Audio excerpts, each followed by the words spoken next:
Hey guys, welcome back to the channel. Today we're gonna go ahead and do an oil change and a spark plug change on the car because I just hit 20,000 miles. Not only do I need another oil change, but I think it's time to go ahead and change out the spark plugs, especially with me running a little bit more boost. I wanna go ahead and make sure that they're running efficiently. So I already picked up the spark plugs that we're gonna be changing. We went ahead with the NGK laser iridium. I saw Edge Autosport's video, made sure that these are the correct ones. Go ahead and pick those up. I thought I had everything I needed, but there's one thing I need, which is an actual gauge to make sure I have the right gapping, especially since we're gonna be closing the gap just a little bit, so it runs better with the fact that we have more boost.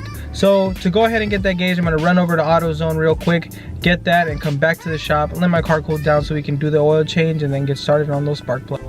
And we made it to AutoZone. I'm gonna go grab that real quick and I'll be right back. I guess for whatever reason they're closed. I didn't even pay attention to what the guy was saying, something about 4 or something, but it's not even 4. So maybe it's like, I don't know, some holiday or something. Anyways, but luckily where there is an AutoZone, there is an O'Reilly's nearby or close to nearby. So there's one down the street and hopefully we can find that too. And O'Reilly's came in for the clutch. It was only $7, so super cheap, and I do recommend if you guys are doing your own spark plugs, get this one, because from what I've seen, this one is a lot easier to measure the gap and you don't risk breaking anything with trying to shove that little other tool in there.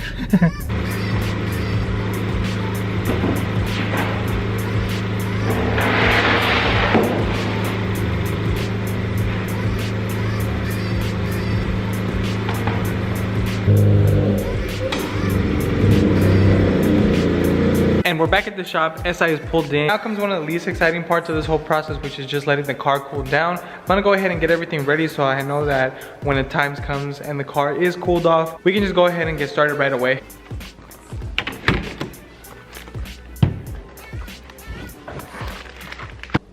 This is pretty much everything we're gonna use. Besides, you know, probably something to connect this to just to get the spark plugs out. But other than that, this is pretty much it. Just a quick price breakdown. This was about $7. I think this was around like, maybe like 8 or 10 bucks. So not that much. Of course, this one runs around like $10 for the filter. This was, I think, around like 65 or something like that for the whole gallon. I just went ahead and did the gallon instead of doing the quarts. And then these run about $15 each, and I got these from AutoZone. If you guys find a place that does them online cheaper, definitely go with that. And then this is the actual tool that I bought. Shout out to Amazon, because I need these and they sent it out in one day, so huge shout out to them. But these are the ones that you need because these ones have a rubber insert, which helps you get out the spark plugs. You don't want to just use any kind of socket, you know, it might risk damaging that and accidentally have it fall back in there without having the rubber insert. But yeah, so that's the price that it's going to cost for these. Obviously, price will vary depending on what store you choose and everything, but that's what I spent. I have the SI with the hood open just to let some more air in there and cool it off. It is super dirty in here. I have to figure a way to clean this eventually.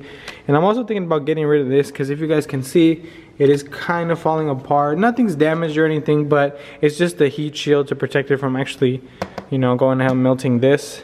So I've given the car about an hour to go ahead and just cool down. I think that's enough time. So let's get started with the first thing. I think it's probably the easier of the two, and that's gonna be the oil change. Simple, really easy to do. Honestly, if you guys have done an oil change before, it's really the same thing. We're gonna go ahead and the oil drain on the bottom, put on the new filter, and put in the new oil. And the first thing we need to do to actually get to that is, of course, you have to remove the skid plate, or I don't know what else you guys call it, but I've always called it the skid plate. But the under tray, basically, just remove that, get to the drain plug, and go from there.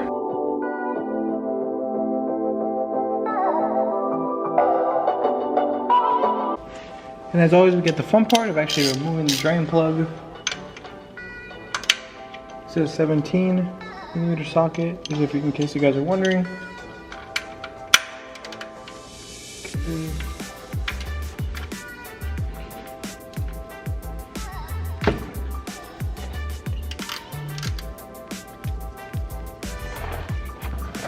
One thing I forgot is to remove the oil cap from the top, so that way it just flows better. So let me do that before I actually pull out the bolt.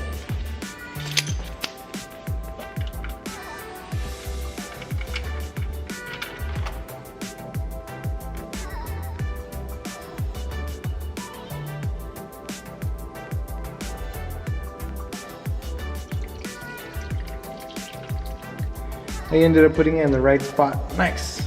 Every time I go to Honda, I go ahead and always ask to give me the washer as well. And what that does is you get the new washer to replace the old one and make sure everything is good as new. I let it finish draining out already, so let's put this bowl back and remove the oil filter. Now to remove the oil filter, I use one of these, but I would only recommend using this to take it off, not so much for screwing it back in, because I've had issues where sometimes I try to screw it in with these and I accidentally dent it, and you don't want to dent your new oil filter. Oil filter is out, but I don't know if you guys can tell on camera, but this oil is very dirty, so it's definitely time to change it out. Just put some oil on the gasket before you go ahead and tighten it back in, and most of the time you can just tighten these by hand, don't have to go crazy, and they shouldn't fall out. Like I said, if you use that one tool, you risk damaging this, and you really don't want that.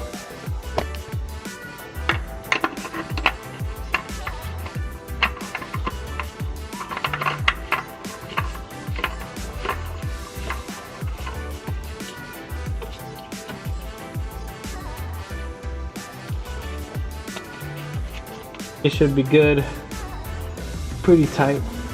Make sure I clean up any oil that was dripping right before we put it on. Nice. Clean the drain plug as well. So everything is looking good. Now it just comes putting in the oil, of course. So once you checked everything, make sure everything's tight. We're gonna go ahead and put our oil in, very simple. Now, I usually put about 3.7 quarts in here, and since we got the gallon, that's about 4. So there's always a little bit extra, but what I like to do is just put the old oil back into this, and that way it just makes it easy for me to get rid of the oil. Nice thing about these is they usually have some kind of way of measuring on the side of it. Makes it super simple.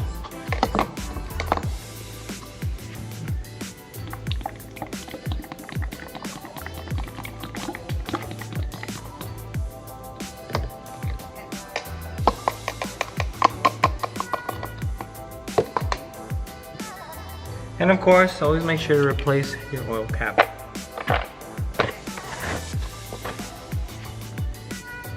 Now that we have our new oil, I'm gonna go ahead and put back the skid plate, lower the vehicle, and then that way we can get started on our spark plugs. Just check the oil level, everything is good. Now since this cover is kind of weird, we do have to remove the oil cap one more time to actually get to the spark plugs. So, just pops off like that. And there we go, cover is off. Set that to the side. Now, first things first, we're gonna go ahead and have to unplug these 4 right here. We're gonna use a 10mm to get these off, and that will give us access to the actual spark plugs themselves.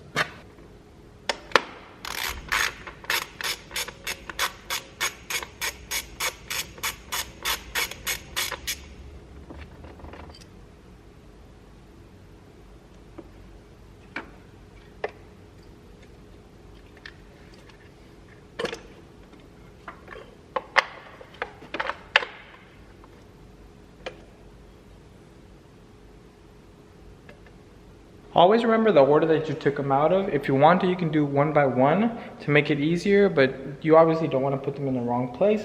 So what I would do is just do one, knock out the next one.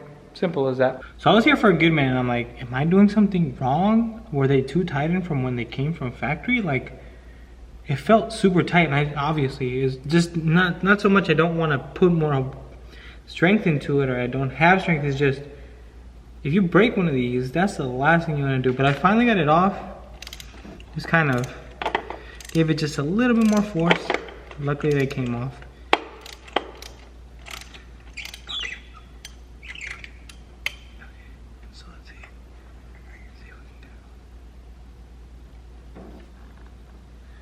do. Okay, so it looks like I still need to unscrew it a little more.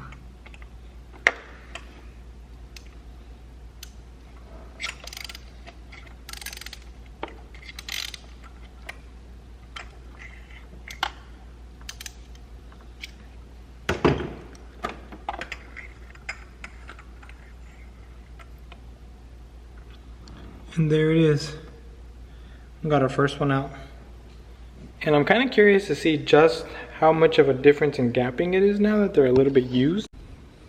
Now I'm trying to go through this tool right here, and even though it looks like it just goes up to 26, which we want the gap at about 27, but I know someone out there probably knows how to use this more than I will, but I guess just for this purpose, I'm just gonna do it with these one right here. I seen another person do it with this and they said it might not be completely accurate, but it does have the measurements right there. So just to see how much the old ones are at, I'm gonna show you guys here on camera. But if we put it right there, that's about where it doesn't want to go in anymore. So that's like between 26 and 27. They want to go in anymore. So that's actually where I wanted these new ones. So we're gonna go ahead and just gap them to the same. I want to do 27 on it, and that's the recommendation that I saw in another video by Edge Autosport. And they said that if your car's a little bit more, if you're running more boost, that is recommended to gap it that way. So I'm gonna go ahead with their recommendation, go ahead and gap all the new ones to 27 and swap them out. So now that they've been gapped, we're gonna go ahead and just put it back on our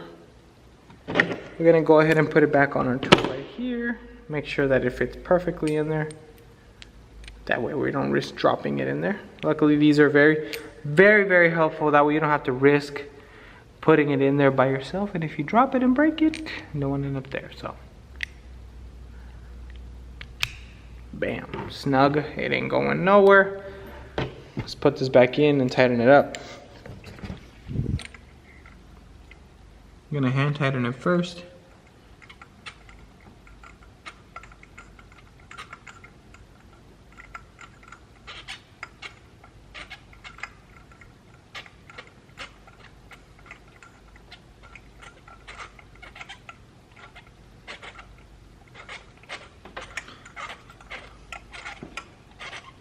Now we're going to use this just to finish tightening it up. Again, you don't want to overdo it, but you want to give it just a little bit to finish it off.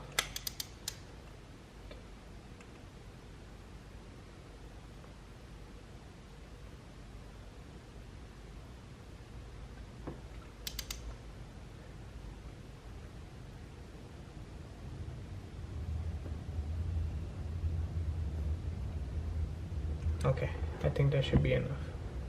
Now that you guys pretty much just saw me do one, I'm gonna go ahead and just do the rest of them, and I'll put you guys on a time lapse, and let's see if this thing runs as good as it did before, and hopefully we put everything back as it should be.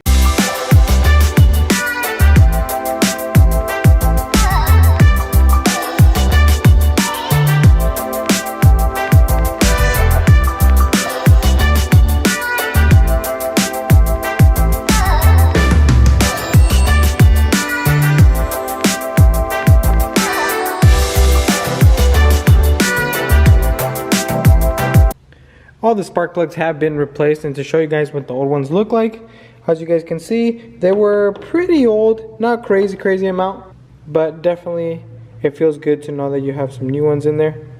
Now all that's left is to put the old bolts back in, screw them back in, and of course plug all of them in, start up the car, make sure everything's running as good as it did before. So I put the cover back on. I was gonna leave it off, but I just gave it a little clean and it totally changed the look. So I'll leave it on for now. I'll still end up seeing what I wanna do. What I do like, what a lot of people do, is actually change the valve cover. So that might be something, or even taking the valve cover off and painting it. I don't know how difficult it is, but if any of you guys know if it's worth it or not, please go ahead and comment it down below. Probably one of the scariest moments, which is gonna be making sure everything is working right.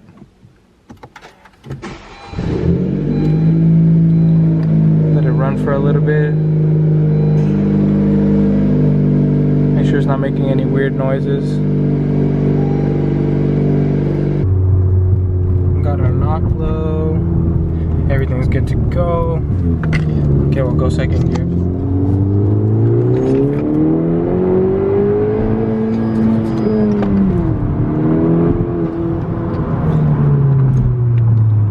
The car pulls really good right now.